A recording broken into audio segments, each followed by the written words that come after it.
وإذ قال موسى لفتاه لا أبرح حتى أبلغ مجمع البحرين أو أمضي حقبا.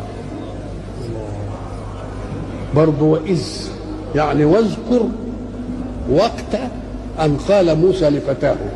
فتاه اللي هو بيخدمه، وكان يوشع بن نون بيخدم سيدنا موسى مش عشان ياخد ولا عشان يتعلم منه. قال له يعني أنا أمشي وياك كده بس علشان إيه تعلمني.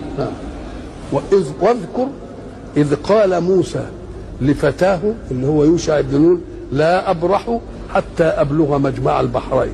إيه حكاية موسى وقال إيه المناسبة هنا؟ قال لك المناسبة إن كفار قريش بعتوا